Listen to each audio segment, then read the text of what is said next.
Breakfast puppies? This podcast contains adult language and content and is meant for mature audiences. Listener discretion is advised. Have you heard? The Glitterbois are the hot new thing. They're hip.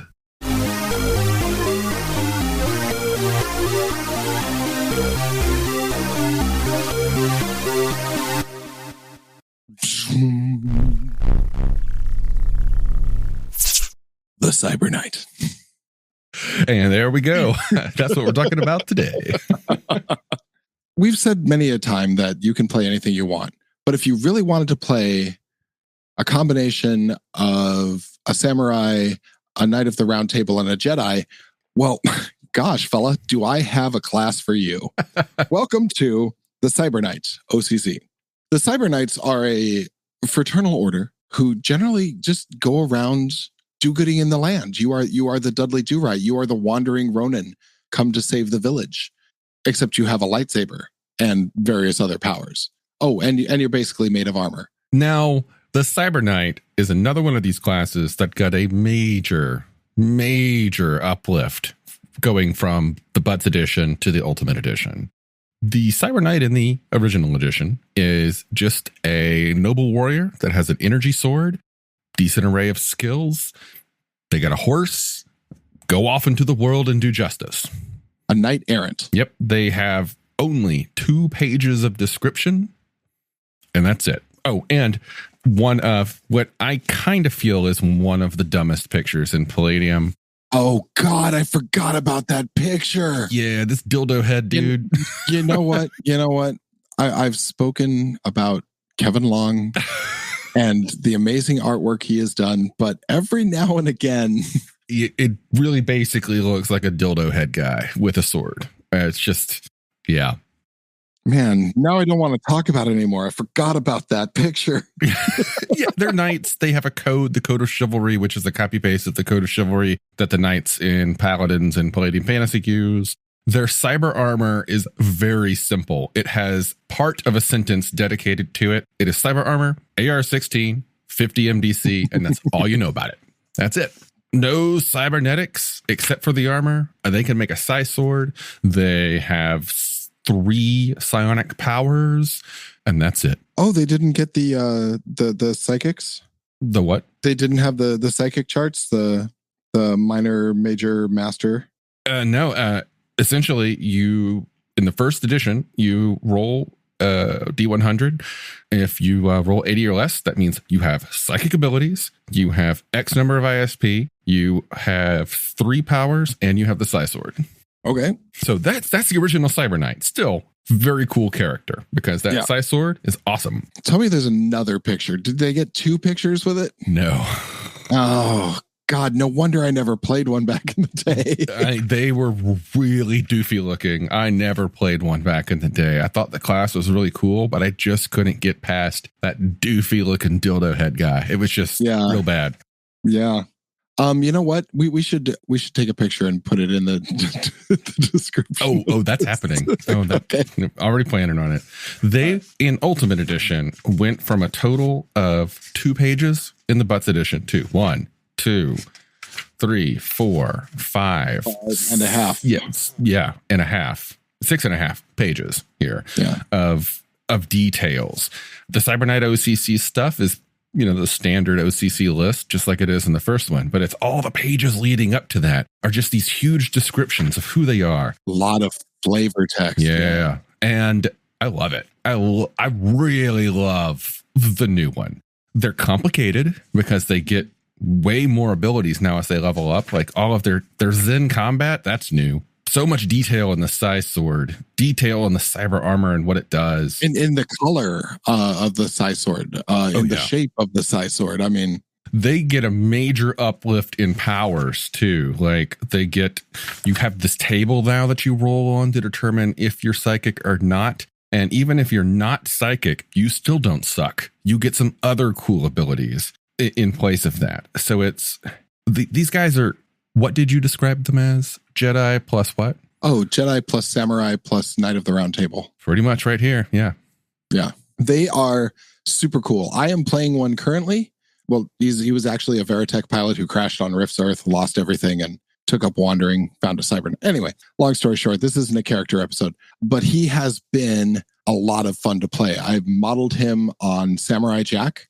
He's very quiet, and he is very, very unflappable. He will stand on a place or an idea and fight to the end, no matter whether it's a good idea or not. He is a rock, and that was the idea of him, that he just could not be moved by anything less than death. Pretty much, yeah. And Cyber Knights are characters, for at least in the first book, that give you that kind of samurai/knight option. So, Yeah. if you picture yourself playing the knight-errant, the wandering do-gooder with a sword and a shield, even though this is a high-tech world, there's still a place for that character right here. And my, not to make it personal, but my introduction was super cool. Thank you for that one. Yeah, I had him appear to, what was it? You dropped in and took a missile, I think. It was railgun. Yeah, it was yeah. railgun fire. Mm-hmm. And there was a you shall not pass moment. It was pretty badass. It just came out of nowhere and intercepted railgun fire, which would have totally destroyed the squishy humans of the Nema squad that were there. Yeah. The poor popsicles. The popsicles who had been picked off one by one. Now I think there's only one of the original popsicles left in the group. Yeah. And they did good work. Yep. But this is an amazingly fun character to play. Like I said, playing him now, just the sheer ability to take a hit, I think, is important to the Cyber Knight, because you're an onion of armor. You have your normal running around armor that most OCCs have, and then you have your shield out in front of you, which is the same billowing, shimmering ISP force as your lightsaber. We're going to call it lightsaber. Yeah, your mental laser sword. Yeah. The mind saber. Let's call it the mind saber. Yeah. With the saber of the mind. And then you have this organic metal bio armor under your skin. It's so cool. Like, you can be knocked down and killed. Get up, dust yourself off. Fuck, there goes my shield. Step right back up to the plate. Get knocked back, killed. Fuck, there goes my armor. Shake it off. Step back to the plate. And it's only after the third knockback, which takes out your internal armor, that you're actually, the next time you step back up to the plate, you're going to die.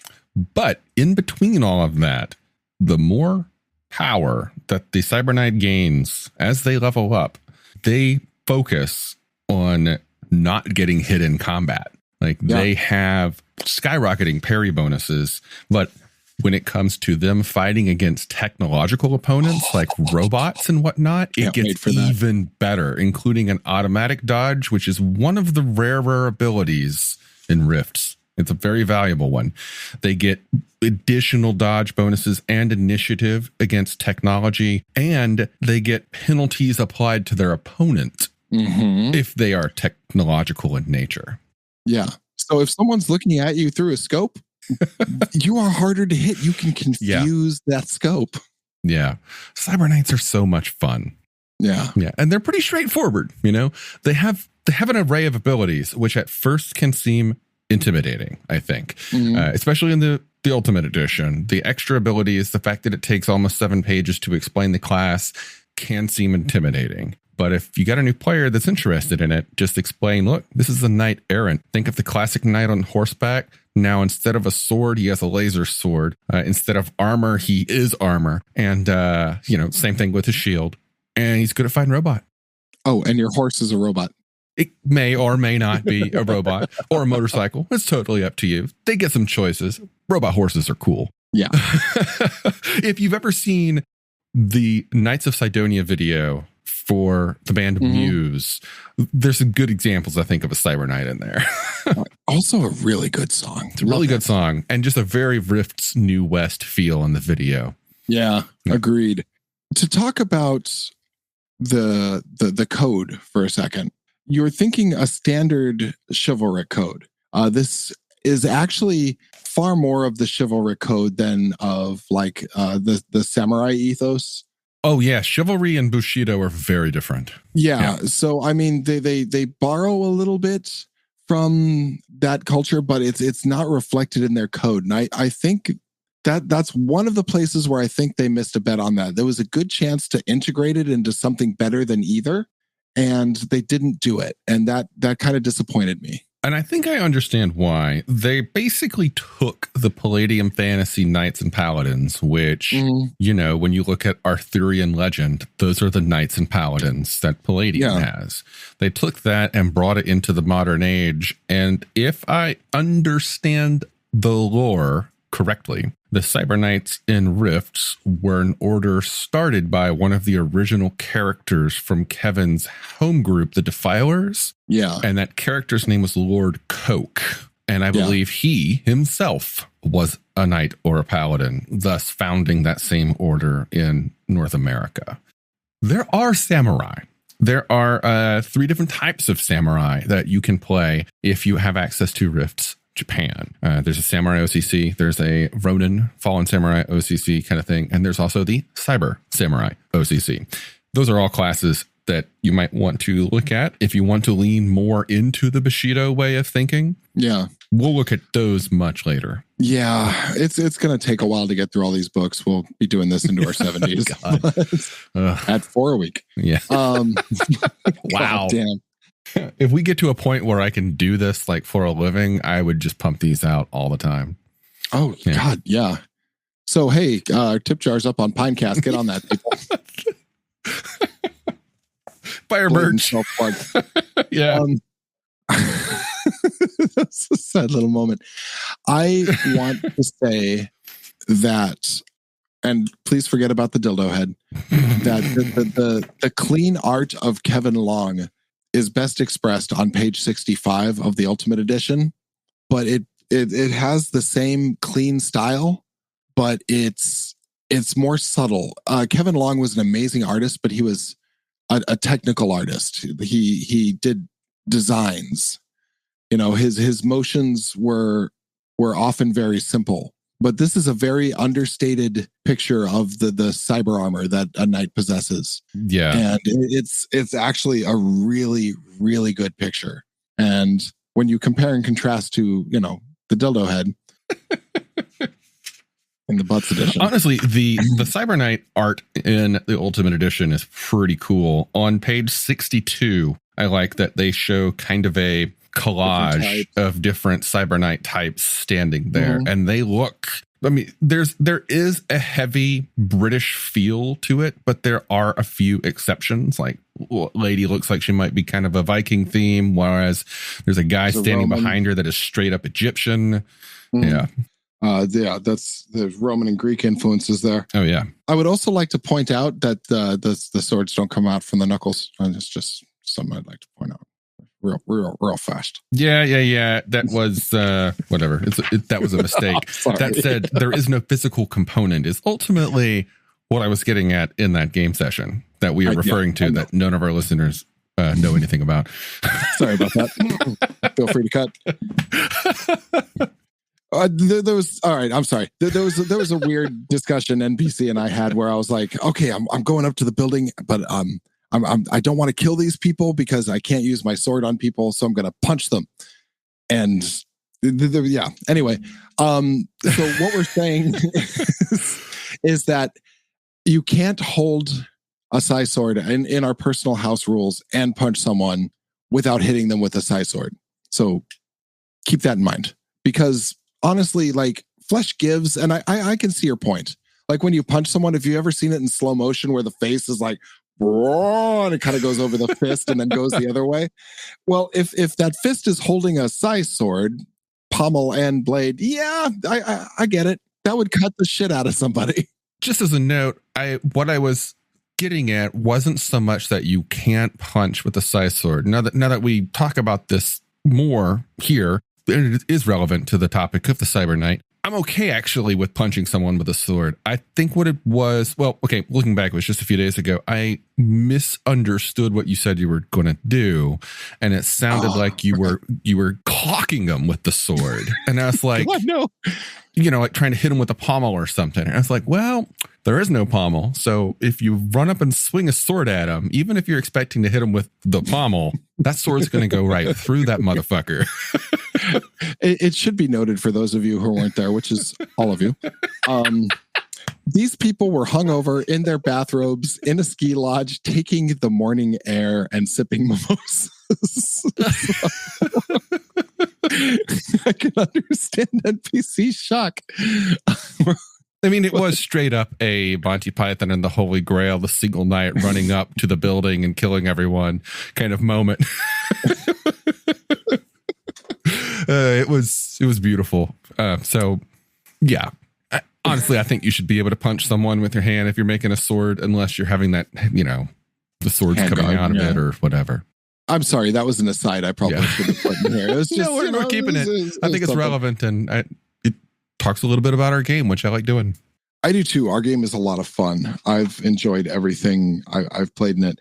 It should be mentioned that it gives the capability of a fallen Cyber Knight. Mm-hmm. That also, though, that they are incredibly uncommon. I think it would be very fun to play, especially with a tragic backstory. Yeah. Of a former paragon of virtue. You're talking about a David Gemmell Waylander type character here, which is like an incredibly well realized anti-hero that you have a lot of sympathy for. That could be a lot of fun, but I would not try that unless you're pretty well versed in anti-hero mythos like Elric and Waylander and just things like that. And there are some really cool examples of fallen Cyber Knights in some of the extended world books. If you have access to Rift's world book Arsno, which is in the high 20s, I think, there are some fallen Cyber Knights in there, and they're fucking awesome and fearsome. So just the concept that they still have their powers. Yeah. And they're just not committed to the code. Maybe their powers aren't as good, but they are still fearsome. Yeah, and that's very different from the typical, because these were copy pasted from Paladins. That's very different from the original concept of Paladin, where if you break it, you lose it. Yeah, I like that in this. If you break it, you just kind of took the limiter circuit out, mm-hmm. and you'll do whatever you have to do. Yep. So I think that's very interesting and would be fun to play. Agreed. That's pretty much what I've got. Do you have anything else on PC? Nothing else, really. Again, it's a wandering knight-errant, you know, the do-gooder with a lot of melee power. And that's their specialty. You stand in the front. Yep. A Cyber Knight should not have anything bigger than iron sights on any weapon he possesses. Do not snipe, you know? Yeah. If you want to play a more versatile kind of a commando Cyber Knight, that's totally an option. But traditionally, if you want to stick to the roots, you're Galahad and Lancelot. You're charging forth with that sword and shield. Yeah, you're the you shall not pass, mm-hmm. and you are the protector of the rest of your party. Yep, as long as they're behaving in honorable and goodly fashion. And feel free to make your displeasure known when they don't. Oh, please do it, and do it loudly. Yeah. All right. That's the Cyber Knight. Catch you next time.